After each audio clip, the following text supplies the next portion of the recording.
నమస్తే. నవలా శీర్షిక ప్రేమ ప్రస్థానం. రచన శ్రీమతి కొఠారి వాణి చలపతిరావు గారు. చదువుతున్నది రాధిక. అయితే ప్రేమ ప్రస్థానం గురించిన ముందు మాట రచయిత్రి శ్రీమతి డాక్టర్ కొఠారి వాణి చలపతిరావు గారి గళంలో మీ ముందుకు. కథలు కథానికలు ఛానల్ శ్రోతలందరికీ నమస్కారం అండి. నేను డాక్టర్ శ్రీమతి కొఠారి వాణి చలపతిరావుని.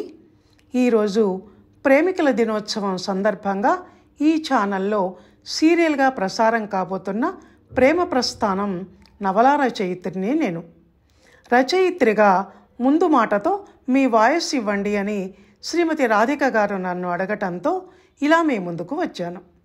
ముందుగా ఈ నవల ప్రసార ప్రారంభానికి వ్యాలంటైన్స్ డేను మంచి ముహూర్తంగా పెట్టుకున్న రాధిక గారికి అభినందనలు తెలియజేస్తున్నాను. ఇక ఈ నవల రచనకు నేపథ్యం ఏమిటో అది చెప్పబోయే ముందు మీ అందరికీ కూడా శుభాకాంక్షలు తెలియజేస్తున్నాను. ఈ జగమంతా ప్రేమమయం. ప్రేమ లేని మనిషి లేడు, ప్రేమ లేని మనసు లేదు, ప్రేమ లేని జీవితం లేదు. అందుకే ఈ నవలకు సబ్జెక్ట్ ప్రేమ అయింది. ఇక ప్రస్థానం అంటే మీ అందరికీ తెలిసిందే. ఒక మార్గంలో ముందుకు కొనసాగుతూ పయనించటం. ప్రయాణం అన్న తర్వాత అది ఊరి ప్రయాణమైనా, ప్రేమ ప్రయాణమైనా, జీవిత ప్రయాణమైనా పయనించే దారిలో ఎత్తుపల్లాలు, గతుకులు, గోతులు, ముళ్ళు, రాళ్ళు, నిర్లక్ష్యంగా నడిస్తే యాక్సిడెంట్లు ఇవన్నీ ఉండకపోవు, ఉండక తప్పదు. అవే మరో రకంగా చెప్పాలంటే మంచి చెడులు, కష్టసుఖాలు, లాభనష్టాలు, విపత్కర పరిస్థితులు. వాటన్నిటినీ ఎదుర్కొంటూ లేక తప్పించుకుంటూ ఓపికతో, ఓర్మితో, సంయమనం పాటిస్తూ ముందుకు నడవగలిగితే ఆ ప్రస్థానం మహాప్రస్థానం అవుతుంది. ఆ ప్రయాణం మంచి లక్ష్యం అనే గమ్యానికి చేరుకుంటుంది. ఎదిగి ఎదగని వయసు, తెలిసి తెలియని మనసు, అనుభవ రాహిత్యం వీటితో ప్రేమ ప్రయాణం చేసే యువతీ యువకులు ముందుగా ఈ విషయాల పట్ల అవగాహన పెంచుకోవాలి. ప్రతి అడుగు ఆచితూచి వేయాలి. లేకుంటే మీ బతుకు బండి గోతిలో పడిపోతుంది. జీవితంలో మళ్ళీ కోలుకోలేని ప్రమాదాలు జరిగిపోతాయి అని యువతను హెచ్చరించే ప్రయత్నం చేశాను ఈ నవలలో. అలా హెచ్చరించి వదిలేయకుండా అదును చూసి ఆ తర్వాత ప్రేమించటం తప్పు కాదని, బ్రతుకు విలువలు, హూందాతనం తెలిసిన ప్రేమ ఆహ్వానించతగినదే అని సోదాహరణగా పాత్రలచే చెప్పించి వాళ్ళని ప్రోత్సహించే ప్రయత్నం కూడా చేశాను. ఇప్పుడు ఈ ప్రేమ ప్రస్థానం నవల ఈ కథలు కథానికలు ఛానల్లో రావటానికి ముందు ఏం జరిగిందో ఆ నేపథ్యాన్ని వినిపిస్తాను. ఒకరోజు రాధిక గారు నాకు ఫోన్ చేసి, మీ దగ్గర నవలలు ఏమైనా ఉంటే నా ఛానల్కి ఇవ్వండి అని అడిగారు. దానికి సమాధానంగా నేను కథా రచయిత్రినండి, నవలా రచయిత్రిని కాదు, ఏదో సరదాకి నేను నవలలు ఎలా రాస్తానో చూద్దామని నాకు నేను పెట్టుకున్న పరీక్షలో భాగంగా 4-5 నవలలు రాశాను. కానీ వాటిలో ఒక్కటి మాత్రమే చదవగల కండిషన్లో ఉంది అని చెప్పాను. పర్వాలేదు చదువుతాను, అదే ఇవ్వండి అని అడిగారు రాధిక గారు. అదే ఈ ప్రేమ ప్రస్థానం నవల. ఇక మళ్ళీ ప్రస్తుతానికి వస్తే, మొన్న రాధిక గారు మళ్ళీ ఫోన్ చేసి, వ్యాలంటైన్స్ డే సందర్భంగా మీ నవలను ప్రారంభిస్తున్నాను, మీరు ముందు మాట చెప్తే బాగుంటుంది అని అంటే నా మనసులోని ఈ 4 మాటల్ని మీకు షేర్ చేస్తున్నాను. ఇప్పుడు నా ఈ ప్రేమ ప్రస్థానం నవల కథలు కథానికలు ఛానల్లో రావటం నాకు చాలా ఆనందంగా ఉంది. రాధిక గారు వారి ఛానల్లో దీనికి స్థానం కల్పించి తన గొంతుతో వినిపిస్తున్నందుకు వారికి నేను కృతజ్ఞతలు తెలియజేసుకుంటున్నాను. సో శ్రోతలు, ఈ నవలను మీరు ఏ భాగము మిస్ కాకుండా తప్పక వినండి. మీతో పాటు నేను వింటాను. మీ అమూల్యాభిప్రాయాలను కామెంట్స్ ద్వారా తెలియచేయండి. మీ ప్రతి కామెంట్కు రాధిక గారితో పాటు నేను కూడా రిప్లై ఇస్తాను. మీ సలహాలు, సూచనలు నేను రచయిత్రిగా ఇంకా ఎదగటానికి, నాలో లోపాలు ఏమన్నా ఉంటే సరిదిద్దుకోవటానికి పనికొస్తాయన్నది నా ప్రగాఢ విశ్వాసం. ఇంతవరకు నా మాటలను ఓపికగా ఆసక్తిగా విన్న మీ అందరికీ ధన్యవాదాలు. అవునండి, నేను వాణి గారికి కాల్ చేసి, మేడం నాకు నవలలు కావాలి, కథలు కాదు అని అడగగానే, నా దగ్గర కథలే ఉన్నాయి రాధిక, నవలలు ఒకటో రెండో ఉన్నాయి కానీ అవి కంప్లీట్గా లేవు, ఒక నవల అయితే ఉంది కానీ అది ఎక్కడా ప్రచురింపబడలేదు మరి అన్నారు. కానీ పర్వాలేదండి, నవలైతే ఉందిగా, ప్రచురింపబడినా ప్రచురింపబడకపోయినా అది కథలు కథానికిలా చదివేద్దామని అడిగితే వెంటనే ఇచ్చారు. So nice of her, she so sweet. అయితే ఆవిడ నాకు నవల ఇచ్చి దాదాపు 2-3 నెలల పైన అయింది. కానీ నేను ఈ ఫిబ్రవరి 14th రోజు చదువుదామని పక్కన పెట్టుకున్నాను. ప్రేమ ప్రస్థానం కదా, కొంచెం ప్రేమ గురించి మనకు ఇది ఒకటి ఉంది కదా, వ్యాలంటైన్స్ డే, ఆ రోజు పబ్లిష్ చేద్దామని చెప్పి ఈరోజు వరకు ఆపాను. ఇంకా ఆవిడని సో స్వీట్ ఆఫ్ అని ఎందుకన్నానంటే, ఆవిడ కథావాణి అని ఒక యూట్యూబ్ ఛానల్ని స్థాపించి దాంట్లో ఆవిడ పౌరాణిక కథలను, పౌరాణిక వ్యక్తులను, పౌరాణిక పద్యాలను, శ్లోకాలను, తెలుగు నానుడి మాటలకు అర్థాలు, నానుడి మాటలు అంటే పాతకాలంలో బాగా నానిన మాటలు ఉంటాయి కదా, మాతా కబళం. నాకు ఈవిడ పెట్టే వరకు అది మాతా కబళం అని తెలియదు, నేను మాతా కోళం అనుకునేదాన్ని. ఆ తర్వాత వాణి గారి వీడియోలోనే నాకు దాని అర్థము, అది అలా ఎందుకంటారో తెలిసిందనమాట.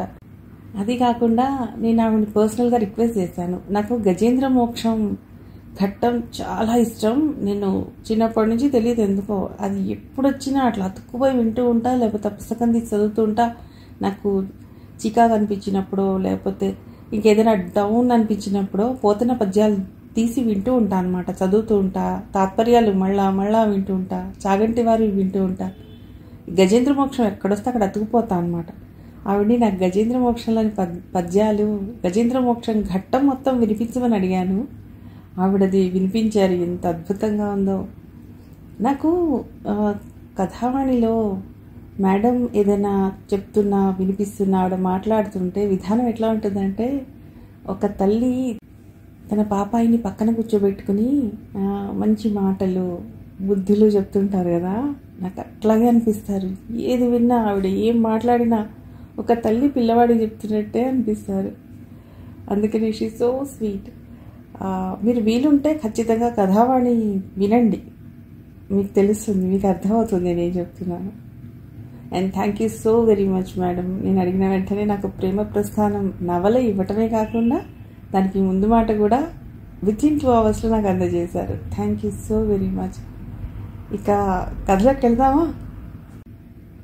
నేలపై జీరాడే కుర్చీళ్లతో, నడకకు అనుగుణంగా నడుముపై నాట్యం చేసే పెద్ద జడతో, పెదవుల మీద పెట్టని ఆభరణంలా ప్రకాశిస్తున్న అందమైన చిరునవ్వుతో, పరిసరాలనంతా వెలుగుని నింపుతున్న జ్ఞాన జ్యోతుల్లాంటి ప్రకాశవంతమైన కళ్ళతో నడుస్తున్న విజ్ఞాన సర్వస్వంలా క్లాస్ రూమ్లో అడుగుపెట్టింది అనుపమ. అప్పటి వరకు గందరగోళంగా ఉన్న క్లాస్ రూమ్ అంతా ఎవరో మంత్రం వేసినట్లు ఉన్నట్టుండి నిశ్శబ్దమైపోయింది. కళ్ళు విప్పుకుని కొంతమంది, నోరెళ్లబెట్టుకుని కొంతమంది, చేష్టలు దక్కి మరికొంతమంది, ఇలా మొత్తానికి చూస్తుండగానే ఆ తరగతి గది కదలక మెదలక పాతేసిన శిలలా మారిపోయింది. కొత్త లెక్చరర్ క్లాస్ రూమ్లో అడుగుపెట్టి పెట్టగానే అల్లరి చేయటానికి ప్రిపేర్డ్గా ఉన్న అర్చన, ప్రగతి ఆ పని అప్పుడే మర్చిపోయారు. పాఠం చెప్పకుండా పదే పదే అడ్డు తగులుతూ మేడం కళ్ళ వెంబడి కన్నీళ్లు వచ్చే వరకు ఏడిపించాలని నడుం బిగించిన రాహుల్, కిషోర్ ఆరంభంలోనే నీరు గారిపోయారు. ఇవేవీ అనుకోకుండా రాబోయే కొత్త లెక్చరర్ కోసం ఆసక్తిగా, కుతూహలంగా ఎదురుచూస్తూ ముందు వరుసలో కూర్చున్న కళ్యాణి మాత్రం ఆ కొత్త మేడంనే చూస్తుండిపోయింది. అందంగా కనిపించే వాళ్లను ఇంతకుముందు చాలామందినే ఆ అమ్మాయి చూసింది. ఆకర్షణీయమైన వాళ్ళు ఆమె స్నేహితుల్లో చాలామందే ఉన్నారు. అయినా ఆ రెండింటినీ మించింది, ఎదుటి వాళ్ళని చూడగానే ఇట్టే కట్టిపడేసేది అయినా మరేదో శక్తి తన ఎదుట నిల్చుని ఉన్న ఆ కొత్త మేడంలో ఉన్నట్టు కళ్యాణి కనిపించింది. ఆ శక్తి పేరేమిటో ఆమెకు తెలియలేదు. కానీ ఎవరికైనా ఆవిడ్ని చూడగానే అల్లరి చేయాలన్న ఆలోచన పోయి గౌరవభావం కలుగుతుందని, ఆమెను దైవంగా భావించి వెంటనే మనసులో ఆరాధించటమో, ఓ రోల్ మోడల్గా ఎంచుకుని అనుసరించడమో జరుగుతుందని మాత్రం తెలిసింది. డియర్ స్టూడెంట్స్, నా పేరు అనుపమ. నేను ఈ కాలేజీకి ఈరోజే కొత్తగా వచ్చిన లెక్చరర్ని. ఈ కాలేజీకే కాదు, ఈ వృత్తికే ఇది నాకు మొదటి రోజు. మీరే నా తొలి విద్యార్థులు. లెక్చరర్ని కావాలన్నది నా జీవిత లక్ష్యం. ఇది నాకు అత్యంత ప్రియమైన పరమ పవిత్రమైన వృత్తి. అందుకే నా లక్ష్యం నెరవేరిన ఈరోజు నాకు చాలా ఆనందంగా ఉంది. ఇంతకుముందు మీ స్థానంలో కూర్చున్న నేను ఇప్పుడు ఇలా మీ ముందు ఉపాధ్యాయుని స్థానంలో నిల్చోవటం చాలా థ్రిల్లింగ్గా ఉంది. బాధ్యతాయుతమైన ఈ వృత్తిలోకి కొత్తగా అడుగుపెట్టి నాకు గంభీరమైన కంఠంతో తేనెలొలికే మాటలతో అలా అనర్గళంగా సాగిపోతున్న ఆ వాక్ ప్రవాహాన్ని చెవులు విప్పుకుని వింటోంది కళ్యాణి. తడబాటు ఎక్కడా రవ్వంత కూడా లేదు. మాటల కోసం వెతుక్కోవడం అన్నది మత్సుకైనా కనిపించడం లేదు. అలా అని అవి కేవలం పెదవుల మీద నుంచి డొల్లడొలా దొల్లిపడుతున్న అందమైన ముత్యాల జాలి మాత్రమే కాదు. హృదయపు లోతుల్లో నుండి ప్రయాణం చేసి కొన్నేళ్ల అనుభవసారాన్ని, ఎన్నో ఏళ్లుగా తప్పించి సాధించిన జీవితపు లక్ష్యపు ప్రయోజనాన్ని పుణికిపుచ్చుకున్న అక్షర సత్యాలవి. ఆవిడ మాటల్లో ఎంతో కాన్ఫిడెన్స్ ఉంది. ఆ మాటల వెనుకున్న భావంలో బోలెడు కమిట్మెంట్ ఉంది.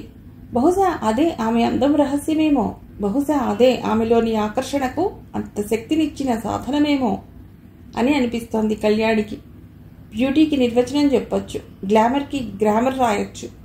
ఈ రెండింటినీ అందమైన వస్తువులతో పోల్చి ఋతువులు చూపించి లక్షణబద్ధం చేయవచ్చు. కానీ వ్యక్తిత్వం వల్ల మనిషికి సంతరించే అందాన్ని, ఆకర్షణను ఎలా నిర్వచించడం? ఏ సరిపోలిన వస్తువున్నదని ఆలంకారికం చేయటం? తలపండిన వాళ్లలో కూడా అరుదైన ఈ వర్చస్సు ఈ వయస్సుకి ఈమెకి ఎలా సాధ్యమైంది అని ఆశ్చర్యపోతోంది కళ్యాణి. ఆ రోజు మొదటి రోజు గనక పరిచయ కార్యక్రమం, సిలబస్ గురించి చెప్పడం చేసి ఆ తర్వాత తెలుగు భాష పుట్టుపూర్వోత్తరాలు, తెలుగు సాహిత్య వికాసం గురించి ఇంట్రొడక్షన్ లెక్చర్ ఇచ్చింది. ఆమె చెప్పింది విన్నాక రోజు తాము మాట్లాడే తెలుగును గురించి తెలుసుకోవాల్సింది ఇంత ఉందా అని అనిపించింది విద్యార్థులకు. మాతృభాష పట్ల తమ మనస్సులో ఏదో ఒక మూల అంతవరకు దాగి ఉన్న చులకన భావం ఏదైనా ఉంటే ఆ రోజుతో తొలగిపోయినట్లు అనిపించింది వాళ్లకు. అంతేకాదు, ఇంకా ఏదో తెలుసుకోవాలన్న ఆసక్తి కూడా అప్పుడే పుట్టింది కొత్తగా. అనుపమ క్లాస్ నడిపిస్తున్నప్పుడు బయట కారిడార్లో ఇతర క్లాసులకు సంబంధించిన విద్యార్థులు తచ్చాటం, కిటికీ సందుల్లో నుంచి ఎంట్రన్స్లో నుంచి తొంగి చూడటం చూస్తుంటే ఆ అదృష్టం మా సొంతం అన్నట్లుగా గర్వంగా ముఖాలు పెట్టారు తెలుగు క్లాస్ విద్యార్థులు. శ్రావ్యమైన కంఠం, అందమైన ఆత్మవిశ్వాసం ఎవరినైనా ఇట్టే ఆకర్షిస్తాయనటానికి అదో ఉదాహరణగా అనిపించింది. బెల్ మోగింది, క్లాస్ ముగిసింది. సడన్గా ఏదో లోకంలో నుండి అప్పుడే అక్కడ టప్పున జారిపడ్డ అనుభూతి కలిగింది ఆ క్లాసు విద్యార్థులందరికీ. ఓకే, టైం అయింది కదా, మిగతాది రేపు క్లాస్లో అంటూ ముగించి వెళ్ళటానికి ఉద్యుక్తురాలైంది అనుపమ. థ్యాంక్ యూ మేడం అన్నారు విద్యార్థులందరూ ఒకేసారి. థ్యాంక్ యూ అన్న ఆ మాటలోనే ప్రశంస కనిపించి తృప్తిగా చూసింది.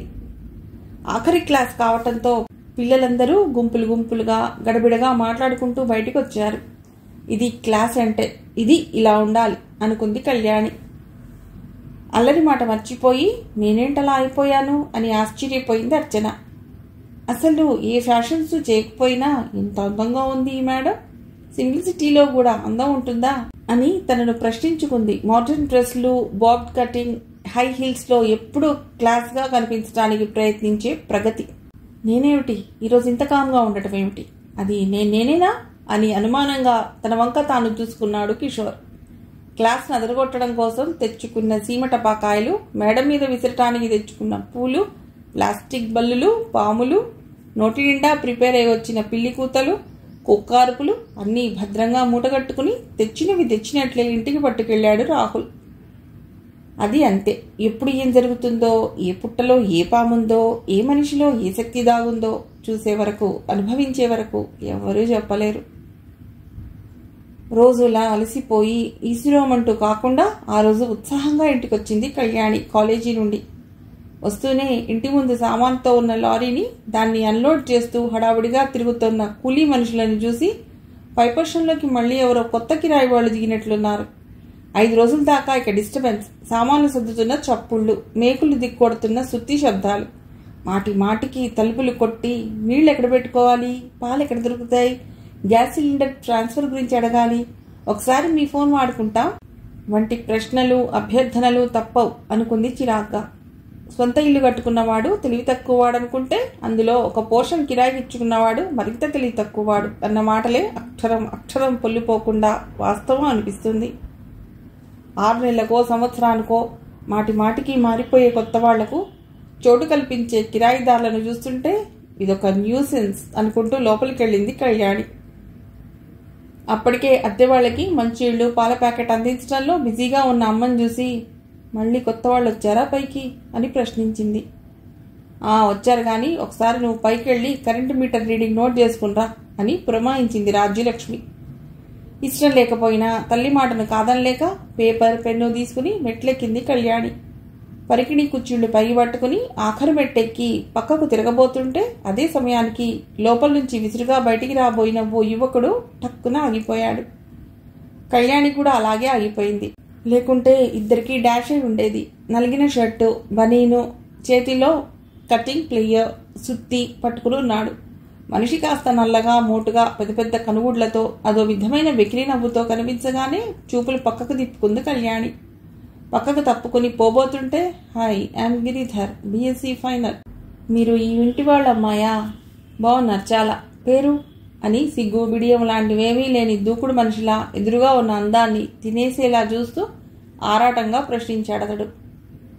ఆ మనిషి వాలకం, అతడి హావభావాలు, సంస్కారం తెలియని ఆ ప్రవర్తన చిరాకు కలిగించింది కళ్యాణికి. ఇల్లు అద్దెకిచ్చుకుంటే ఉండే న్యూసెన్స్లలో ఇదొక పెద్ద న్యూసెన్స్. ఇలాంటివి ఆలోచించకుండా అమ్మ వాళ్ళు అసలు వీళ్ళకి ఎందుకు ఇచ్చారు రెంట్కి అని మనసులోనే విసుక్కుంటూ పైకి మర్యాద కోసం అన్నట్లు, I'm Kalyani, BCom first year అని చెప్పి చక్కచక్క మీటర్ రీడింగ్ నోట్ చేసుకుని ఇంకొకసారి చస్తే పైకి రాకూడదు అనుకుని కిందికి దిగింది. ఇంట్లోకి వస్తూనే, అమ్మా, రెంట్కి ఇచ్చే ముందు పైవాళ్ల వివరాలు కనుక్కునే ఇచ్చావా? వాళ్ళ అబ్బాయి, అతన్ని చూస్తుంటే కంపరం పుడుతోంది అంటూ తల్లిని ప్రశ్నించింది. అన్నీ అడిగే ఇచ్చానే, కానీ ఎందుకో వాళ్ళు తమకంత పెద్ద కొడుకున్న విషయాన్ని ఇట్టే మాటల్లో దాటేశారు. నేను ఏంటో అంత ఖచ్చితంగా అడగలేదు. ఇప్పుడు చూశాక అనిపించింది. తీరా వచ్చాక ఏం చేస్తా? అయినా నీ జాగ్రత్తలో నువ్వుంటే సరి అని తన పొరపాటును అలా మాటల్లో తేల్చేసింది రాజ్యలక్ష్మి. అది విన్న రాఘవరావు మధ్యలో అందుకుంటూ, మీ అమ్మ చేసిన పనులన్నీ ఇలానే ఉంటాయమ్మా. ఆలోచన లేని తనానికి తోడు అతి మొహమాటంతో అన్నీ ఇలాంటి పిచ్చి పనులే చేస్తుంటుంది. నువ్వు అసలు పైకి వెళ్ళకమ్మా. అమ్మాయికి ఆ పని ఈ పని చెప్పి పైకి పంపించకు. అంత అవసరం ఉంటే నువ్వే వెళ్ళు అని అటు కళ్యాణికి ఇటు భార్యకు జాగ్రత్తలు చెప్పాడు ఆయన. నాకు మాత్రం తెలీదా, సాధించడానికి సందు ఎలా దొరుకుతుందా అని చూస్తూ ఉంటారు ఎప్పుడు. ఇంతకు సంధ్య మార్చుకోవటం అయిందా? మీదైతే నేను మడికట్టుకుని రాత్రి పలహారాల పని చూస్తాను. ఈరోజు గురువారం కదా. అమ్మాయి కళ్యాణి కాళ్ళు చేతులు కడుక్కునొచ్చి వంటింటి అరుగు మీద పాలల్లో తడిపి పెట్టిన అటుకులు 2 జంతికలు పెట్టాను, తిను అంటూ లేచి స్నానానికి వెళ్ళిపోయింది రాజ్యలక్ష్మి. ఇంతలో తలుపు మీద టక్ టక్కున శబ్దం అయింది. తలుపు తీసింది కళ్యాణి. ఎదురుగా పళ్ళన్నీ కనబడేలా నవ్వుతూ గిరిధర్ నిల్చుని ఉన్నాడు. కొంచెం స్క్రూ డ్రైవర్ ఉంటే ఇస్తారా అని అడిగాడు. నిలువెల్లా సూదులతో గుచ్చుతున్నట్లు చూస్తూ, లేదు, మీరు ఇలా మాటి మాటికి తలుపు కొట్టి డిస్టర్బ్ చేయకండి ప్లీజ్, నేను చదువుకోవాలి అంది. అతడు పూర్తిగా వెళ్ళిపోకముందే తలుపు వేసేస్తూ. ఎవరు ప్రశ్నించాడు తండ్రి రాఘవరావు.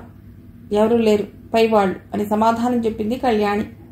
అంతకుముందే ఇంట్లో అతడి ప్రస్తావన వచ్చింది గనక మాటి మాటికి అదే గుర్తు చేస్తూ అదో పెద్ద ఇష్యూ చేయటం ఇష్టం లేదు కళ్యాణికి. అందుకే అలా చెప్పింది. తనకు సంబంధించిన చిన్న చిన్న సమస్యలను తనే హ్యాండిల్ చేసుకోవాలి తప్ప పెద్దల దృష్టికి తీసుకువెళ్లి వాళ్ళు దాన్ని భూతద్దంలో చూసే అవకాశం రానివ్వకూడదు. ఇతగాడిని మొదటి నుండే కంట్రోల్లో పెట్టాలి. తన మానాన తను ఉంటూ అతడు తన జోలికి రాకుండా చూసుకోగలిగితే అసలు ఇది ఒక సమస్యే కాదు అనుకుంది కళ్యాణి. యవ్వనంలో అడుగుపెట్టిన నాటి నుండే ఆడపిల్లకు ఇలాంటి రౌడీలు, రోడ్ రోమియోలు ఎందరో తగులుతూ ఉంటారు. ఎంతమంది గురించి ఆలోచించగలం, ఎంతమంది గురించి పట్టించుకుంటూ మన విలువైన సమయాన్ని వృధా చేసుకోగలం అని ఆలోచిస్తుంటే కాస్త రిలీఫ్గా ఉంది కళ్యాణికి. ఆ సాయంత్రం అమ్మతో కలిసి కూరలకు వెళ్ళినప్పుడు అక్కడ అనుకోకుండా కనిపించిన అనుపమ మేడంను చూసి ఆశ్చర్యానందాలతో తబ్బిబ్బయింది కళ్యాణి. మేడం, మీరు? నేను ఈ వీధిలోనే ఎడమ పక్క 4వ ఇంట్లో మా అమ్మ తమ్ముడితో కలిసి అద్దెకుంటున్నాను అంది అనుపమ చిరునవ్వుతో. మొదటి క్లాస్లోనే తనను ఇట్టే ఆకర్షించిన ఆ మేడంను అంత సమీపంగా తానొక్కతే చూడటం ఉద్వేగాన్ని కలిగించింది కళ్యాణికి. అంతమంది విద్యార్థుల్లో తను గుర్తుపెట్టుకున్నారో లేదో అనే ఉద్దేశంతో, మేడం నేను అంటూ పూర్తి చేయకముందే, తెలుసు, నీ పేరు Kalyani, BCom first year, rule number 410, ముందు వరుసలో 2nd సీట్ అని చక్కచక్కా చెప్పింది అనుపమ. ఆశ్చర్యపోయింది కళ్యాణి. అది చూసి, కొంతమంది స్టూడెంట్స్ అంతే, అలా గుర్తుండిపోతారు అంది మళ్ళీ అనుపమే. ఆ మాటల్లో అంతర్గతంగా దాగున్న ప్రశంసకు సిగ్గుపడింది కళ్యాణి. తన పక్కనే ఉన్న తల్లిని మా అమ్మ అంటూ పరిచయం చేసింది. 2 చేతులు జోడించి అనుపమ మేడం అమ్మకు నమస్కారం చేసిన పద్ధతి కళ్యాణికి ఎంతగానో నచ్చింది. హాఫ్ వైట్ ఆగండి చీరలో సగం అల్లి వదిలేసిన జడతో చేతిలో కూరల బుట్టతో ఉన్న ఆమె క్యాజువల్ అపీరెన్స్ మరీ నచ్చింది. కళ్యాణి తల్లి రాజ్యలక్ష్మి అంది, ఇందాకటి నుంచి మీ గురించే చెప్తోందమ్మా మా కళ్యాణి, మా కొత్త మేడం అంటూ ఈ రోజంతా మీ గురించే. గురువుకు విద్యార్థికి మధ్య ఉండే బంధం అనుబంధం అలాంటివి అంది అనుపమ సమాధానంగా. మా ఇల్లు ఇక్కడే రెండొకసారి అని ఆహ్వానించింది రాజ్యలక్ష్మి. తప్పకుండా వస్తాను, కానీ ఇక ముందు నుండి మీరు నన్ను అండి గారు అంటూ గౌరవించకూడదు అంది అనుపమ. ఆ మాటలకు తల్లి కూతుళ్ళిద్దరూ నవ్వారు. వస్తామంటూ ముందుకు నడిచారు. బంగాళాఖాతంలో ఏర్పడిన వాయుగుండం వల్ల ఆ రోజంతా చిరుచిరు జల్లులు పడుతున్నాయి. చలిగాలులు వీస్తున్నాయి. రోడ్లన్నీ తడితడిగా చిత్తడిగా ఉన్నాయి. ఆకాశం ఇంకా మేఘావృతమై ఉంది. అలాంటి వాతావరణంలో వంటికి జర్కిన్, నెత్తికి అందమైన క్యాప్ పెట్టుకుని కార్ డ్రైవ్ చేస్తున్నాడు రాహుల్. అది సిటీ అవుట్స్కర్ట్స్ కావడంతో రహదారి మీద జనం అక్కడొకరు ఇక్కడొకరు అన్నట్లుగా తప్ప అంతగా లేరు. కార్ వైపర్స్ అటు ఇటు ఊగుతూ వింత శబ్దం చేస్తున్నాయి. అతడి పక్కన 18 ఏళ్ల అర్చన చుడిదార్ చున్నీ తల చుట్టూ చుట్టుకుని చేతులు ముడుచుకుని చలికి తట్టుకోలేని దానిలా కూర్చుంది. ఒక పక్క డ్రైవింగ్ చేస్తూ మరో పక్క ఆమెను గమనిస్తున్నాడు రాహుల్. అర్చన, ఈరోజు వెదర్ బాగుంది కదూ? చలిగా ఉందా? బాగా. పాపం చలిలో అలా వణుకుతున్న నిన్ను చూస్తుంటే జాలేస్తోంది అంటూ స్టీరింగ్ మీద ఉన్న ఎడమ చేతిని అర్చన నడుం చుట్టూ వేసి గట్టిగా పట్టుకున్నాడు రాహుల్. ఆ చేతిని సున్నితంగా తన మీద నుండి తీసేద్దామనుకుంది అర్చన. కానీ అలా చేయలేకపోయింది. ఇది అని చెప్పలేని ఏదో హాయి ఆమె ఒళ్లంతా పాకినట్లవ్వటంతో అప్రయత్నంగానే ఆ ప్రయత్నాన్ని విరమించుకుంది. ఈరోజు ఉదయం నుండి ఈ వాతావరణం, ఈ వర్షం చూస్తుంటే పదే నువ్వే గుర్తొచ్చావు. అందుకే ఆగలేక ఫోన్ చేశాను. ఈ రోజంతా నేను నా పక్కనే ఉంచుకోవాలని నా మనసు తెగ ఆరాటపడిపోతోంది. I love you Archana, I love you so much అంటూ భుజం మీద చెయ్యి వేసి దగ్గరకు లాక్కుని బుగ్గ మీద గాఢంగా ముద్దు పెట్టుకున్నాడు రాహుల్. అర్చనకు ఉద్వేగం కలిగించింది ఆ చర్య.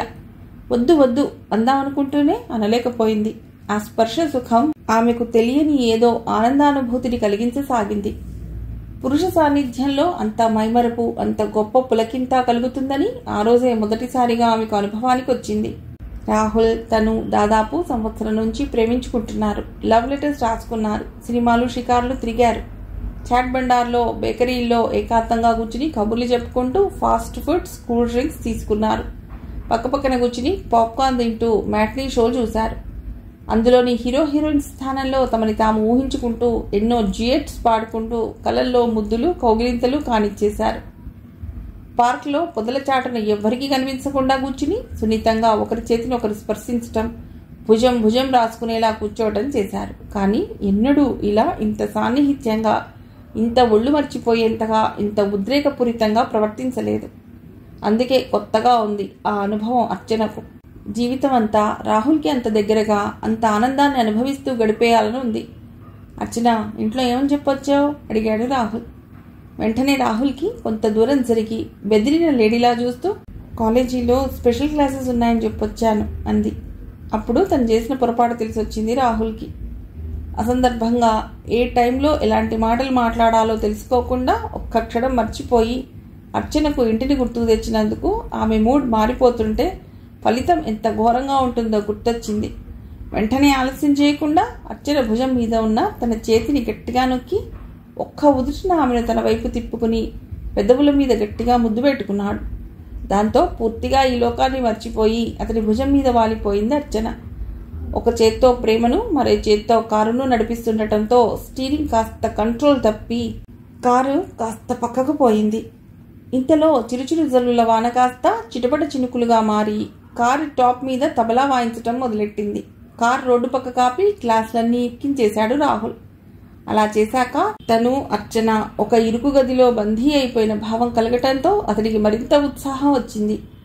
చిటపట చినుకుల వాన కుంభవృష్టిగా మారి మళ్లీ చిరుచిరు జల్లుల వెనకటి రూపానికి వచ్చే వరకు రాహుల్ అర్చన ఒకరినొకరు అంటిపెట్టుకుని ఒకరిలో ఒకరు లీనమవుతూ ఎంతోసేపు అందులో అలాగే ఉండిపోయారు. ఆవేశం తగ్గి మైకం వదిలి ఒకరి నుంచి ఒకరు విడిపోయాక గాని పరిసరాలు గుర్తుకు రాలేదు. అప్పుడు భయంతో వణికిపోతూ రాహుల్ అని పెద్దగా ఏడ్చేసింది అర్చన. ఏడవకు, మనమేం తప్పు చేయలేదు. వీఆర్ లవర్స్, కాబోయే భార్యాభర్తలం, కాకుంటే కొంచెం అడ్వాన్స్ అయ్యాం అంతే అని ఊరడించాడు రాహుల్. రాహుల్, నన్ను అన్యాయం చేయవద్దు, ప్రామిస్. భవిష్యత్తు భయంకరంగా అప్పుడు కళ్ళ ముందు కదలటంతో బెదిరిన చూపులతో అంది అర్చన. ప్రామిస్, ఇదేనా నువ్వు నన్ను అర్థం చేసుకుంది? నువ్వు నా ప్రాణం, నువ్వే నా జీవితం. ఆ మాటలతో కాస్త తేరుకుంది అర్చన. రాహుల్, త్వరగా ఇంటికి వెళ్ళాలి, నాకు చాలా భయంగా ఉంది. భయపడకు, అలాగే వెడదాం. ఇలా ఏడుపు మొహం పెట్టుకుని ఇంటికెడితే అందరూ అనుమానిస్తారు. ఏవీ జరగనట్టు మామూలుగా నవ్వుతూ ఉండు అన్నాడు రాహుల్ కారు వెనక్కు తిప్పుతూ. అలా ఉండాలని ప్రయత్నించింది, కానీ సాధ్యం కాలేదు అర్చనకు. దారిలో అంది, రాహుల్, మనం పెళ్లి చేసుకుందాం. ఆ మాటకు పెద్దగా నవ్వాడు రాహుల్. ఇప్పుడు మనం చదువుతోంది degree first year. It is too early for marriage. అదీ కాక ఇప్పుడే పెళ్ళి అని ఇంట్లో అడిగితే మనం చేసిన తప్పులు మనమే బయట పెట్టుకున్నట్లు అవుతుంది. కనుక ప్రస్తుతానికి కామ్గా ఉండు. 5 ఏళ్ల తర్వాత నిన్నే నేను పెళ్లి చేసుకుంటానని ప్రామిస్ చేస్తున్నాను, సరేనా? చేతిలో చేయి వేస్తూ అన్నాడు రాహుల్. 5 ఏళ్ళా?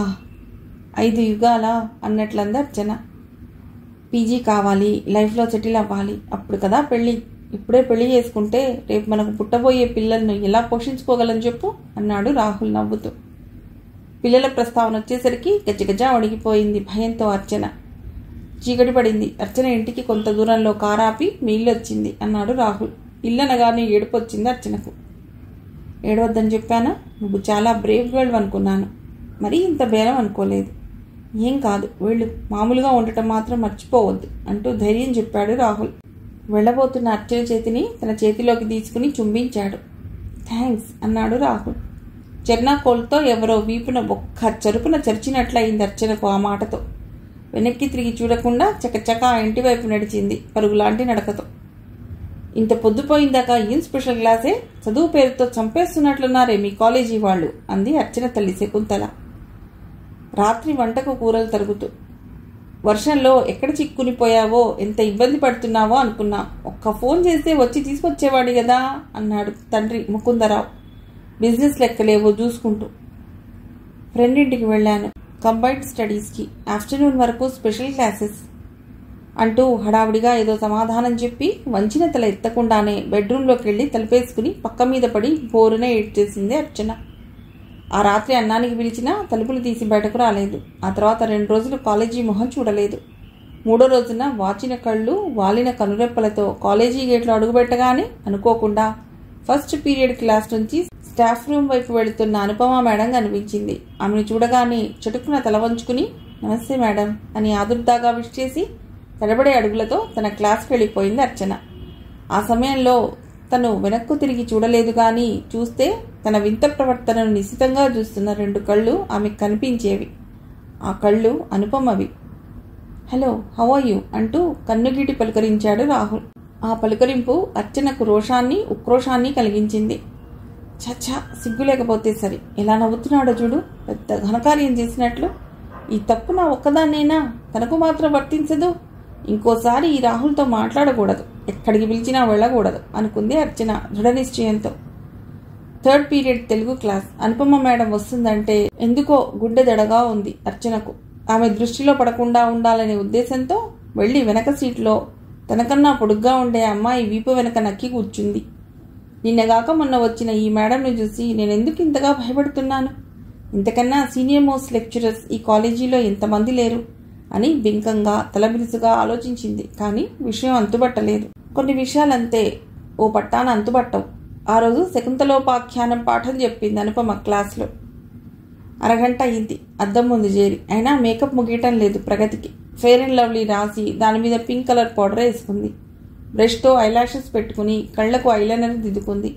లాక్మే పెన్సిల్తో ఐబ్రోస్ సరిచేసుకుని డ్రెస్కు మ్యాచ్ అయ్యే చాక్లెట్ కలర్ లిప్స్టిక్ వేసుకుని లైనర్తో అవుట్లైన్ గీసింది. ఆఖర్న పాములా మెలికలు తిరిగిన నల్లరంగు స్టిక్కర్ బొట్టును నుదుటిన అంటించుకుని పొడవాటి నల్లటి కురులకు నిన్న పెట్టుకున్న హెన్నా వల్ల రాగి రంగులో మెరుస్తూ ఉండే వాటిని అలాగే వదిలేసి హై హీల్స్ వేసుకుని వెనక్కు ముందుకు వంగి పదే పదే చూసుకుంది ప్రగతి. ఎంత అందంగా ఉంతను! తన అందం తనకే ముద్దొస్తోంది. ఇక రోడ్డు మీద పెడుతుంటే చూసే జనం పరిస్థితి మఠాష్ కదూ అనుకుంది గర్వంగా. నాకు కాలేజీకి టైం అవుతోంది, ఇక అద్దం ముందు నుండి కాస్త కదులుతావా అన్నాడు ప్రశాంత్ చెల్లాయిని ఉద్దేశించి. మగపిల్లవాడివి, నీకు షోకులేంటి? వంటికి ఒక ప్యాంటు చొక్కా తగిలించుకుంటే అయిపోతుంది అంది ప్రగతి. అలంకరణ కేవలం ఆడవాళ్ల సొంతం అన్న అర్థం వచ్చేలా. నువ్విలా అంటున్నావంటే దాన్ని బట్టే నీకు ఎంత లోకజ్ఞానం ఉందో అర్థం అవుతుంది. ఏ జమానాలో ఉండి మాట్లాడుతున్నావు తల్లి? ఇప్పుడు గల్లీ గల్లీకి ఓ మెన్స్ బ్యూటీ పార్లర్ ఉందన్న సంగతి తమకి ఇంకా తెలియదన్నమాట. మీ మగాళ్ళు ఎంత మేకప్ వేసుకున్నా అది శుద్ధ వేస్టే గాని. అన్నయ్య, నేను ఎలా ఉన్నానో చెప్పరా? నన్నందరూ సిమ్రల్లా ఉంటానంటారు. ఉంటావు. ముందు నుంచి సిమ్రల్లా, వెనక నుంచి సోనాలి బింద్రేలా, ఆ పక్క నుండి బిపాసా బసులా, ఈ పక్క నుంచి శిల్పా శెట్టిలా. అబ్బబ్బా, ఇక చాలు ఆపరా బాబు. నిన్ను అడిగాను చూడు, అది నా బుద్ధి తక్కువ.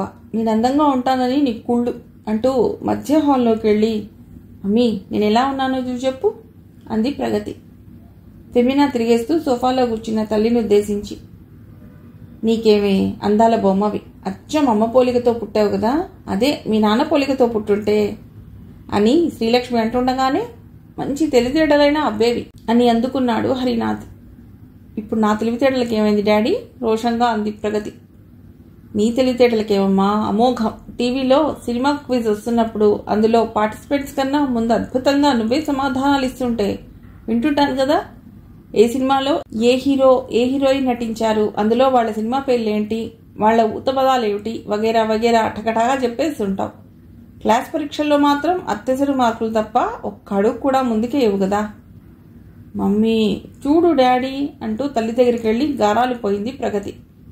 మనిద్దరం అందంగా ఉంటామని ఆ తండ్రి కొడుకులకు కుళ్ళు. ఇంతకుముందు నన్ను ఇలాగే బనాయించేవాళ్ళు, నీకు సినిమాల పిచ్చి, షోకుల పిచ్చి అంటూ. లైఫ్ని ఎంజాయ్ చేయకుండా కూపస్థ మండూకాల్లా బతకడం అంటే నా వల్ల కాదు అంది శ్రీలక్ష్మి. నీ దృష్టిలో లైఫ్ని ఎంజాయ్ చేయటం అంటే సినిమాలు, క్లబ్లు, షికార్లు అంటూ ఇల్లు వాకిలి వదిలేసి తిరగటమా? 45 ఏళ్ళు వచ్చినా ఇంకా స్లీవ్లెస్ జాకెట్లు, పోనీటైల్, ఎత్తు చెప్పులు ఏంటి నీకు అసహ్యంగా? నా ఇంట్రెస్ట్ నాది. నడివయసులోకి వచ్చినా నేను అలా ఏం కనపడను. స్లిమ్గా ఉండేలా మెయింటైన్ చక్కగా చేస్తానని ఎంతమంది మెచ్చుకుంటారో నీకేం తెలుసు?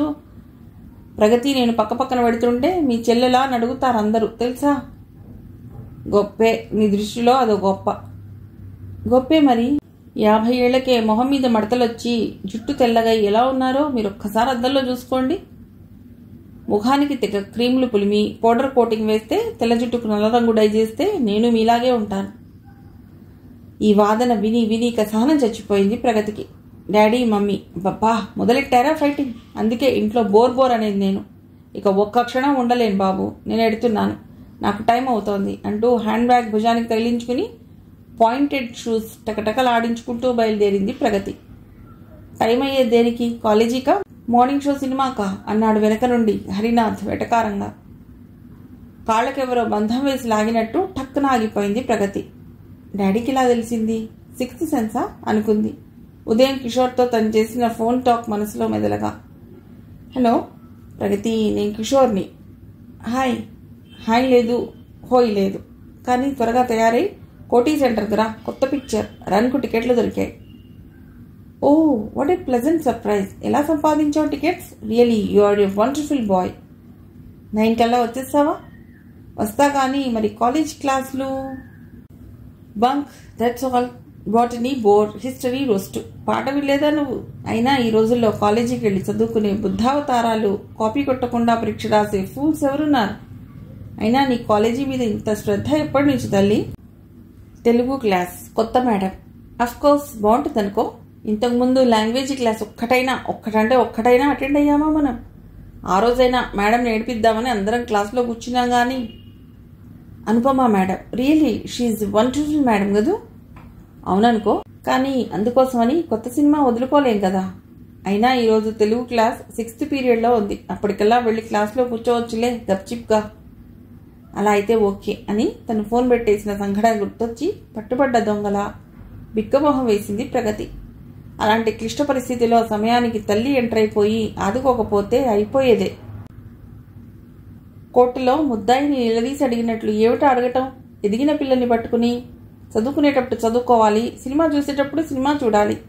మెదడుకు విజ్ఞానంతో పాటు మనస్సుకు ఆనందం కూడా కావాలి.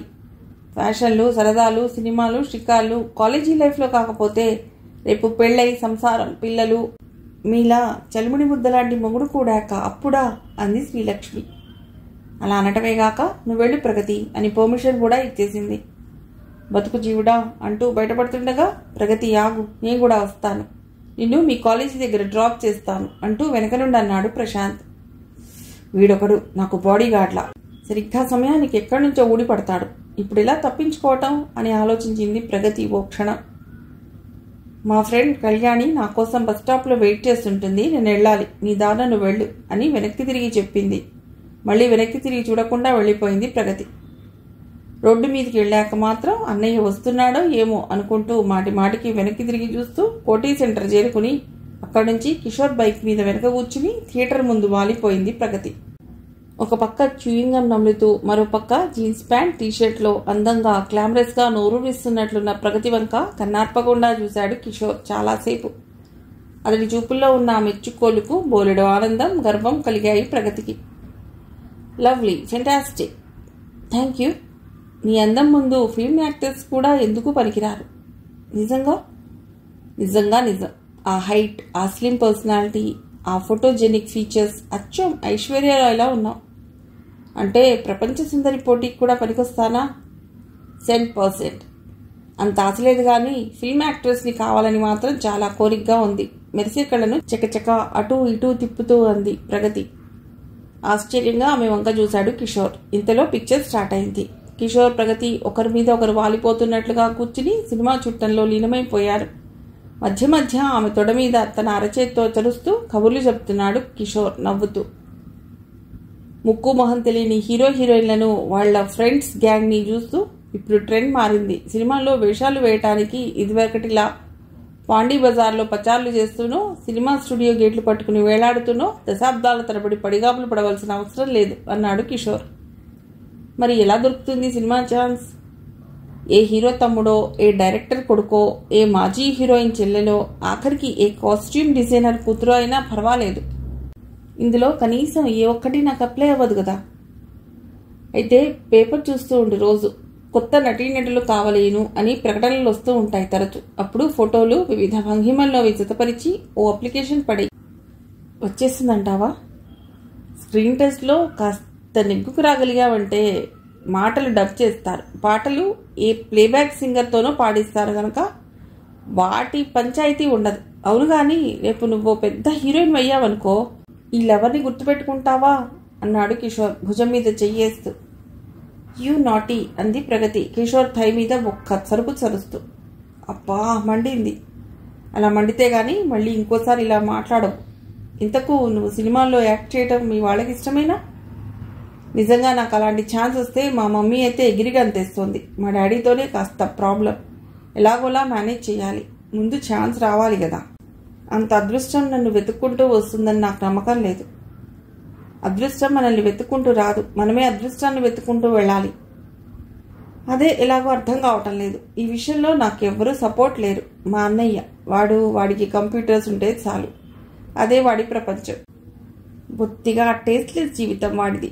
వాడు మా డాడీ కొడుకేలే, నేను మా మమ్మీ కూతుర్ని అంది ప్రగతి గర్వంగా. నేనుండగా సపోర్ట్ లేదంటున్నావంటే నీకు నేను ఓ చీమలాగానో దోమలాగానో కనబడుతున్నానన్నమాట నిష్ఠురంగా అన్నాడు కిషోర్. రియలీ? నిజంగా నువ్వు నాకు సపోర్ట్ చేస్తావా Kishore? Oh I love you so much. ఉద్వేగంతో కిషోర్ చెయ్యి తన చేతిలోకి తీసుకుని షేక్ హ్యాండ్ చేస్తూ అంది ప్రగతి. అప్పటికే తెర మీద పక్కపల్చటి హీరోయిన్ నడుము వంపులు, పొట్టలోతులు, బ్రా లోపలి ఎత్తులు చూసి మత్తెక్కిపోయిన కిషోర్ వచ్చిన అవకాశాన్ని జారవిడుచుకోకుండా ఆ చేతిని అలాగే దగ్గరికి లాక్కుని పెదవులతో ముద్దు పెట్టుకున్నాడు. పిక్చర్ అయిపోయింది. లైట్లు వెలిగాయి. అప్పుడు కానీ వాస్తవ ప్రపంచం కళ్ళకు కనిపించలేదా ఇద్దరికి. ఇంటికెడదామా అడిగాడు కిషోర్. వద్దు, ఈ టైంలో ఇంటికెడితే మరో అబద్ధం ఆడవలసి వస్తుంది. కాలేజీకి వెళ్ళి లాస్ట్ 1 hour 2 periods అటెండ్ చేసి మామూలుగా రోజు టైంకే ఇంటికెడదాం. అప్పుడే కాలేజీ నుంచి ఇంటికి వచ్చినట్లు ఉంటుంది అంది ప్రగతి. గుడ్ ఐడియా అంటూ బైక్ని కాలేజీ వైపు పరుగులు పెట్టించాడు కిషోర్. అతడి నడుము మీద చేతులు వేసి వీపుకు తలా నుంచి బల్లిలా అంటుకుని బైక్ స్పీడ్కు భయపడుతూ కూర్చుంది. మీ బాయ్స్ అదృష్టవంతులు. ఎటు తిరిగినా ఏ వాళ్ళకింటికి చేరినా ఎవ్వరూ అడగరు. మా గర్ల్స్కి అన్ని కష్టాలు, ఎన్నో ఆంక్షలు అంది ప్రగతి. అందుకే చాటుమాటుగా ఇలా కలుసుకోవటంలో ఓ థ్రిల్ ఉంటుంది. చెయ్యొత్తున్న పని చేయటంలో ఓ మజా దొరుకుతుంది. నీకు మజాగానే ఉంటుంది. పట్టుబడితే పాటలు మాకేగా. ఆ మాటకు హహహ అని పెద్దగా నవ్వాడు కిషోర్. ఆ నవ్వు పిచ్చి కోపం తెప్పించింది ప్రగతికి. ఉండబట్టలేక నెత్తిన సుతారంగా ఓ దెబ్బ వేసింది. కాలేజీ ముందు బైక్ ఆపాడు కిషోర్. గేటు ముందే దిగి అటు ఇటు చూస్తూ మెల్లిగా క్లాస్ రూమ్లో అడుగుపెట్టింది ప్రగతి. అనుపమ మేడం తెలుగు క్లాస్ ధారాళంగా సాగిపోతోంది. మే కమిన్ మేడం అన్న కంఠం వినిపించగానే ఒకసారి చెబుతూ ఉన్న విషయం మధ్యలో ఆపి తల పక్కకు తిప్పి చిన్నవ్వుతోనే నఖశిఖ పర్యంతం ప్రగతి వంక ఒకసారి చూసి కమిన్ అంది అనుపమ. ఆలస్యంగా వచ్చినందుకు ఆమె ఏమీ అనకపోయినా క్లాస్ నిండా ఉన్న విద్యార్థులు మాత్రం నొసలు చిట్లించారు. ఆ డిస్టర్బెన్స్ను భరించలేనట్లు మొహాలు పెట్టి. ప్రగతి వచ్చిన 5 నిమిషాలకు మే కమిన్ మేడం అంటూ వచ్చి ఎంట్రన్స్ ముందు నిల్చున్నాడు కిషోర్. మళ్లీ లెసన్ ఆపి మళ్లీ అలాగే చూసి రమ్మన్నట్లు తలూపింది అనుపమ. ఈసారి మాత్రం తోటి విద్యార్థులు అనుమానంగా చూశారు. తెలుగు పాఠం వినేవాళ్ల చెవుల్లో అమృతాన్ని కురిపిస్తూ సాగిపోతోంది. నేను మీ గురువుని, మీరు నాకు శిష్యులు. అంటే మీ పట్ల నాకు కొన్ని బాధ్యతలున్నాయి.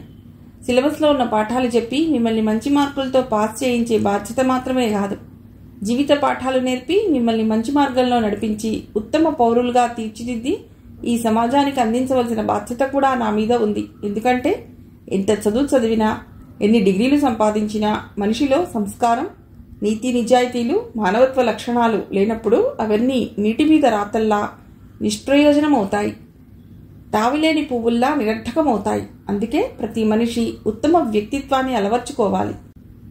అది అలవడాలంటే పాటించవలసిన నియమాలు, చేయవలసిన శిక్షణ కొంత ఉంది. అందులో ముఖ్యమైనది సమయపాలన. ఈరోజు మీకు దాని గురించి చెప్తాను. మనిషి జీవితంలో కాలం చాలా విలువైనది. ఇప్పుడు చేజారిన నిమిషం మళ్ళీ ఈ జీవితంలో ఎప్పుడూ తిరిగి రాదు. ఒక నిమిషాన్ని లేదా ఒక గంటను వృధాగా మనం గడిపామంటే మనం జీవితంలో ఎంతో నష్టపోతున్నామన్నమాట. ఈ ప్రపంచం చాలా విశాలమైంది. అందులో మనం నేర్చుకోవలసిన విజ్ఞానం సప్త సముద్రాల కన్నా నిడివైనది, లోతైనది. అంత విజ్ఞానాన్ని ఎన్ని జన్మలెత్తినా సంపాదించలేం. కనీసం భగవంతుడు ఒక వరంగా మనకిచ్చిన ఈ జన్మలోనైనా అందులో ఒక బిందువంత విజ్ఞానాన్ని మన సొంతం చేసుకోగలిగిన మన జీవితాలు ధన్యమైనట్లే లెక్క. అందుకు కృషి చేయాలి. ప్రతి నిమిషాన్ని సద్వినియోగం చేసుకుని ప్రయోజనకారిగా మలుచుకుని సాధనతో 100 వీణలు ఒక్కసారిగా ఎవరో తంత్రులు వీటుతున్నట్లు, ఎన్నో జలపాతాల సవ్వడి కట్టగట్టుకుని ఏకమై ఆ గదిలో వినిపిస్తున్నట్లు తీయటి కంఠంతో గలగలా ప్రవాహంలా సాగిపోతోంది అనుపమ. ఒక పక్క పాఠం వింటూనే మరొక పక్క ఆలోచిస్తున్నారు కొందరు విద్యార్థులు. ఉన్నట్టుండి మేడం సమాసాల క్లాస్ నుంచి సమయపాలనలోకి ఎందుకు వెళ్ళిపోయారు అని పాఠం మధ్యలో సందర్భాన్ని బట్టి మంచి మాటలు చెప్పటం రోజు జరుగుతున్నదే అయినా ఈరోజు సందర్భం మాత్రం మరేదో ఉందని అనిపించింది వాళ్ళకి. తేలికుట్టిన దొంగల్లా ఉంది ప్రగతి కిషోర్ల పరిస్థితి. మెత్తటి చెప్పుతో కొట్టడం అంటే ఇదే అనుకున్నాడు కిషోర్ చూయింగం నములుతూ. అమ్మో, ఈ మేడం అఖండురాలు, ఇక నుండి జాగ్రత్తగా ఉండాలి. ఆవులిస్తే కాదు, ఆవులించకుండానే పేగులు లెక్కబెట్టే రకం అనుకుంది ప్రగతి. 4 రోజుల క్రితం చేసిన తప్పుకు తల వంచుకుని సిగ్గుపడుతూ తన క్లాస్లోకి రాగానే శకుంతలోపాఖ్యానం చెవుల్లో పట్టం కాకతాళీయమా లేక మేడం కావాలని చేసిన ప్రయత్నమా అని ఆలోచనలో పడింది అర్చన. ఎవరి ఆలోచనలో వాళ్ళుండగా మిస్టర్ కిషోర్ అని పిలిచింది అనుపమ. అనుకోకుండా మేడం తనను పిలవటంతో అద్దిరిపడ్డాడు కిషోర్. ఎస్ మేడం అని లేచి నిల్చున్నాడు. ప్రగతి గుండె వేగంగా కొట్టుకోవటం మొదలెట్టింది. విద్య నేర్పబడే పాఠశాలను, కళాశాలను దేవాలయంతో పోల్చుతారు పెద్దలు. మీకు తెలుసు కదా, ఈ కాలేజీ దేవాలయం అయితే ఈ క్లాస్ రూమ్ గర్భగుడి లాంటిది. గురువు ముఖతా వెలువడే విజ్ఞానం సరస్వతీదేవి లాంటిది. గుడిలోకి వెళ్లేటప్పుడు ఎవరైనా ఎంత భక్తిగా, ఎంత శ్రద్ధగా పెడతారు. చూయింగం నములుతూ క్లాస్లో కూర్చోవటం చదువు మీద నీకున్న చులకన భావాన్ని, గురువు పట్ల నీకున్న అగౌరవాన్ని చెప్పక చెప్తోంది. కనుక ప్లీజ్ అది బయట ఉమ్మేసిరా. మరోసారి ఎప్పుడు క్లాస్ రూమ్లో అది నమలద్దు. నేను మరోసారి చెప్పవలసి వస్తే నువ్వు బాధపడతావు. అది నాకు ఇష్టం ఉండదు అంది అనుపమ. అది ఆజ్ఞో అభ్యర్థనో అర్థం కాని ధోరణిలో. అదే మాటలు మరొకరు చెప్పుంటే కోపం వచ్చి ఉండేది కిషోర్కి. కానీ ఆ సమయంలో ఎందుకో ఆ మేడం చెప్తుంటే కోపం రాలేదు. సారీ మేడం అంటూ బయటికి వెళ్ళిపోయాడు. అమ్మయ్య అంటూ గుండెల నిండా ఊపిరి పీల్చుకుంది ప్రగతి. కళ్యాణి కాలేజీ నుండి ఇంటికొచ్చేసరికి గేట్ ముందు వేలాడుతూ కనిపించాడు గిరిధర్. ఆ టైంకు కావాలనే అక్కడ అలా నిల్చున్నాడేమో అనిపించి చూసి చూడనట్టు తల వంచుకుని ముందుకు నడిచింది కళ్యాణి. ఈసారి కావాలనే గేటుకు అడ్డంగా నిల్చున్నాడు అతడు. హలో, కాలేజీ నుంచా? నోరంతా తెరుచుకుని నవ్వుతూ అన్నాడు గిరిధర్. అవును అని లోపలికి వస్తుంటే పలుకే బంగారమాయన అని కునిరాగం తీయటం వినిపించింది. వీడి మొహానికి సంగీతం ఒకటా? మనసులోనే చిరాకు పడుతూ లోపలికి వెళ్ళింది కళ్యాణి. సందు గుమ్మం దగ్గర నిల్చుని అమ్మ, మేడమెట్ల మీద నిల్చుని పై ఆంటీ ముచ్చట్లు చెప్పుకోవడం కనిపించింది కళ్యాణికి. మీ అమ్మాయి లక్షణంగా ఉంటుంది. ఆంటీ గొంతది. మీకెంతమంది పిల్లలు? గిరిధర్ ఒక్కడేనా? ఒక్కడే, కానీ 10 మందికి పెట్టు. బాగా గారవం చేసి పెంచా, అందుకే కొరకరాని కొయ్యలా తయారయ్యాడు. చిన్నప్పుడు ఏదంటే అది నిమిషాల మీద తెచ్చిపెట్టేవారు వాళ్ళ నాన్న. ఇప్పటికీ అదే అలవాటు వాడికి. వాడు ఏదనుకుంటే అది కావాలి, అది కాకపోతే వాడికి ఖర్చు వచ్చేస్తుంది. ఏం చదువుతున్నాడు? ఇంటర్ ఇప్పటికి 2 సార్లు తప్పాడు. 10వ క్లాస్లోనూ డుమ్కీలు కొడుతూ కొడుతూ ఎలాగోలా అయ్యిందనిపించాడు. ఏం చేస్తాం, వాళ్ళకి ఆ ధ్యాస ఉండాలి. కానీ అది నిజమే, చదువుకోరా అంటే నాకు ఇంట్రెస్ట్ లేదంటాడు.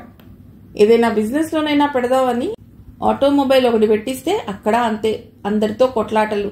వచ్చిన డబ్బులు కాస్త పట్టుకెళ్ళి ఖర్చు చేయడం. దాంతో ఇక లాభం లేదని అది తీయించేశాం. మీరు మా ఇల్లు చూసుకోవటానికి వచ్చినప్పుడు ఇంత పెద్ద అబ్బాయి ఉన్నట్లు చెప్పలేదు. తల్లి అన్న మాటలకు చెవులు నిక్కరించుకుని వింది కళ్యాణి లోపల నుండి. ఒక అబ్బాయి అని చెప్పాగా, అయినా డేట్ ఆఫ్ బర్త్లు, జన్మతిథి, వార నక్షత్రాలు ఎక్కడ చెప్పను. అయినా ఎందుకలా అడుగుతున్నారు? ఏం లేదులేండి, ఊరికేనే. తల్లి అలా తగ్గిపోవటం నచ్చలేదు కళ్యాణికి. ఆమె బుకాయింపుకు కారణం అది కాదు. ఆ పిల్లవాడి రౌడీ గుణం తెలిసిన ఎవ్వరూ ఇల్లు అద్దెకి ఇచ్చి ఉండకపోవచ్చు. అందుకే తెలియని వీధికొచ్చి తెచ్చిపెట్టుకున్న అమాయకత్వంతో మొత్తానికి తమ ఇల్లు అద్దెకిచ్చేలా చేసుకున్నారు. ఇలా అద్దెకివ్వడం కోసం పోషన్లు కట్టుకుంటే ఇంతే. ఎలాంటి వాళ్ళు వస్తారో, ఏ ఏ సమస్యలు ఎప్పుడు నెత్తిమీదకు తెచ్చిపెడతారో చెప్పడం కష్టం అనుకుంది కళ్యాణి అసహనంగా. రోజు విడిచి రోజు ఉదయం వేళలో వచ్చే మంచిళ్ల బిందెల్లో పట్టే పని రోజు కళ్యాణి చేస్తుంది. ఆ రోజు అలాగే నల్లా దగ్గరికి వెడితే చేతిలో బిందెతో తను తయారయ్యాడు గిరిధర్. గుడ్ మార్నింగ్ అన్నాడు. నిద్రమొహం తాలూకు బిరుమొహం, రేగిన జుట్టుతో. చూడలేక తల పక్కకు తిప్పుకుంది కళ్యాణి. బాల్కనీలో నుంచి తొంగి చూస్తూ, పయ్యా ఆంటీ, మీ ఇంటికి వచ్చిన వేళా విశేషం ఏమిటో గాని మా అబ్బాయి బుద్ధిమంతుల్లా నీళ్లు పట్టడానికి పొద్దున్నే నిద్రలేచాడండోయ్ అని కింద ఏదో పని చేసుకుంటున్న అమ్మతో అనటం విని చకచక బిందెలు అక్కడే వదిలేసి లోపలికి వచ్చి తల్లితో, అమ్మా, ఇంట్లో పని నేను చేస్తాను గాని నువ్వు వెళ్ళి మంచినీళ్ళు పట్టు అంది. ఏమైందే అంటూ బయటకొచ్చి గిరిధర్ని చూసి సంగతి గ్రహించుకుని నీళ్లు పట్టే పనిలో మునిగిపోయింది రాజ్యలక్ష్మి. దాంతో గిరిధర్ కూడా బిందెలు అక్కడే వదిలేసి పైకి వెళ్లి తన మంచం మీద దుప్పటిగా పుని పడుకున్నాడు. నీళ్లేవిరా గిరి అని తల్లి ప్రశ్నించగానే, నేను తేను, నువ్వు వెళ్ళి తెచ్చుకో అన్నాడు విసురుగా. గిరిధర్ పైకి వెళ్ళటం చూసి మళ్లీ వచ్చి తల్లి నింపిపెట్టిన బిందెల్ని నడుము మీద పెట్టుకుని ఒక్కొక్కటిగా లోపల పెట్టింది కళ్యాణి. తల్లికి బరువులెత్తితే ఆయాసం వస్తుందని తెలుసు ఆమెకు. గిరిధర్తో దినదిన గండంగా ఉంది కళ్యాణికి. ఎటు వెళ్లినా కాళ్లకు అడ్డం పడుతున్నట్లుగా తగులుతూ ఆమెకు మనశ్శాంతి లేకుండా చేస్తున్నాడు. ఆ వెకిలి నవ్వు, ఆ అసహ్యకరమైన చూపులు అంతకంతకు భరించశక్యం కాకుండా ఉన్నాయి. ఆ రోజు పాల ప్యాకెట్లు తేవటానికి బూత్కి వెడితే ఎప్పుడొచ్చాడో వెనక నుండి అక్కడికి వచ్చాడు. కళ్యాణి గారు, నేను కనిపించగానే మీరు అలా తప్పించుకుని పక్కకు తప్పుకుని ఎందుకు పోతున్నారు? మీరంటే నాకు చాలా ఇష్టం. మీతో మాట్లాడాలని, రోజు మీతో గడపాలని నాకుంటుంది. ప్లీజ్ నన్ను అర్థం చేసుకోండి అన్నాడు పక్కపక్కనే నడుస్తూ. ఆ వీధిలో తమనెవరైనా గమనిస్తున్నారేమోనని కంగారు పడిపోయింది కళ్యాణి. అక్కడుంచి వెంటనే ఎటైనా వెళ్లే మార్గం కూడా లేదు. అయినా ఎన్నాళ్ళని ఇలా తప్పించుకోగలదు ఒకే రూఫ్ కింద ఉంటున్నప్పుడు? అందుకే మొహం వాచేలా చివాట్లు పెడితే మళ్లీ తన జోలికి రాడు అని నిశ్చయించుకుని, చూడు మిస్టర్, నువ్వంటే నాకు ఇష్టం లేకపోగా అసహ్యం. మాటి మాటికి ఇలా ఎక్కడ పడితే అక్కడ వెంటపడి వేధించావంటే విషయం పెద్దవాళ్ల వరకు పెడుతుంది. జాగ్రత్త అంది మాటల్లోనూ ముఖంలోనూ కోపం వ్యక్తమవుతుండగా. దాంతో ఊహించని విధంగా రియాక్ట్ అయ్యాడు గిరిధర్. ఎందుకు నేనంటే అసహ్యం? నేను అందంగా లేనా? 5 అడుగుల 10 అంగుళాల హైట్, మంచి పటిష్టమైన బాడీ బిల్డప్. నాకేమైందని నన్ను అలా తోసిపాడేస్తున్నావు? వెంట పడుతున్నానని అలసైపోయానా? నువ్వు పెద్ద అందగత్తవనుకుంటున్నావా? కాను, అందుకే నన్ను వదిలే అంది టక్కున కళ్యాణి సంస్కారం లేని అతడి మాటలకు విస్తుపోతూ. చస్తే వదలను. నువ్వు నన్ను కాదంటున్న కొద్దీ నాలో మరింత పట్టుదల పెరిగిపోతోంది. అందుకే ఈరోజు తెగేసి చెప్తున్నాను, ఐ లవ్ యూ. నేను నిన్ను గాఢంగా ప్రేమిస్తున్నాను. నువ్వు నన్ను ప్రేమించేలా చేసుకుంటాను. సినిమాలు బాగా చూస్తావులా ఉంది, అందుకే అందులోని ప్రేమ పైత్యం బాగా తలకెక్కి ప్రకోపించినట్లుంది. ఒళ్ళు కాస్త దగ్గర పెట్టుకుని ఉండు. పిచ్చి పిచ్చిగా వాగావంటే పొళ్ళు రాలగొడతాను అంటూ ఇంటి దగ్గరికి రాగానే గేట్ తీసుకుని గబగబా లోపలికి వెళ్ళిపోయింది కళ్యాణి. వెళ్తూనే తల్లి మీద విరుచుకుపడింది. అమ్మా, వెంటనే ఈ పైవాళ్లను ఇల్లు ఖాళీ చేసేయమని చెప్పు అంది. ఏమైందే, ఎందుకలా అరుస్తున్నావు అంది రాజ్యలక్ష్మి ఆశ్చర్యంగా. నేను కనిపిస్తే చాలు ఆ గిరిగాడు నన్ను టీజ్ చేస్తున్నాడు, ఇష్టం వచ్చినట్టు మాట్లాడుతున్నాడు. దాన్ని భరించడం ఇక నా వల్ల కాదు. వాళ్ళు నాకు నచ్చలేదు, చెప్తాలే, వచ్చి మరీ 4 రోజులేగా. అప్పుడే వెళ్ళమంటే మళ్ళీ షిఫ్టింగ్ అది ప్రాబ్లం కదా, ఏమైనా అనుకుంటారేమో. 2-3 నెలలు అయినాక ఏదో ఒక వంక పెట్టి వెళ్ళిపోమందాం అంది రాజ్యలక్ష్మి సమాధానంగా. తల్లి మెతకతనం మరోసారి చికాకు కలిగించింది కళ్యాణికి. అమ్మా, నువ్వు ఇలాగే వాళ్ళకు భయపడుతూ వాళ్ళ గురించి జాలిపడుతూ అలసిచ్చావంటే ముందు ముందు వాళ్ళు ఓనర్స్, మనం టెనెంట్స్లా అయిపోవలసి వస్తుంది. ఇంకా 3-4 నెలలు నువ్వు తీరుబడిగా ఖాళీ చేయించేదాకా నేను వాడిని భరించలేను అని అంటుండగా నిద్ర నుంచి అప్పుడే మేల్కొని అక్కడికి వచ్చాడు రాఘవ. ఏమిటి ఖాళీ చేయించమంటోంది కళ్యాణి? కిరాయి వాళ్లతో ఏమన్నా ప్రాబ్లమా అన్నాడు భార్య వంక తీక్షణంగా చూస్తూ. వాళ్ళ అబ్బాయి దీన్ని టీజ్ చేస్తున్నట్ట, చెప్పలేక చెప్తున్నట్లు అంది రాజ్యలక్ష్మి. అవునా, చెప్పరేంటి మరి? నాకు తాట ఒలిచేస్తాను రాస్కెల్ని. పైకి వెళ్ళి అడిగినానా? అయినా బ్యాచిలర్స్ ఉన్న కుటుంబానికి అద్దెకిచ్చావు, పెత్తన నీ చేతిలో పెడితే నువ్వు చేసిన నిర్వాకం ఇదా అని గద్దిస్తున్నట్లు భార్య రాజ్యలక్ష్మితో అన్నాడు రాఘవ. ఆయన గొంతు అసలే పెద్దది, దానికి తోడు కోపం వచ్చిందంటే టాప్ లేచిపోయేలా ఉంటుంది. అరవకండి, ఎవరైనా వింటారు. వయసులో ఉన్న పిల్లలు ఉన్నాక ఇలాంటి చిన్న చిన్న సమస్యలు ప్రతి ఇంటా వస్తూనే ఉంటాయి. నేను చెప్పే తీరుగా చెప్తా గానీ మీరు జోక్యం చేసుకోకండి. అంత పెద్ద పిల్లవాడు వాళ్లకున్నట్లు వాళ్ళు ముందు చెప్పలేదు. నేను తరచి అడక్కపోవటం వల్ల ఇలా జరిగింది. 2-3 నెలల్లో ఖాళీ చేయించేద్దాం, అందాక కాస్త ఓపిక పడితే సరి. కళ్యాణి, కాలేజీకి తప్ప నువ్వు ఇంట్లో నుంచి బయట కాలు పెట్టకు. ఇక నుండి బయట పనులు నేనే చూసుకుంటాను అంది రాజ్యలక్ష్మి కూతురి వంక చూస్తూ. మిగిలిన కథ తర్వాతి భాగంలో.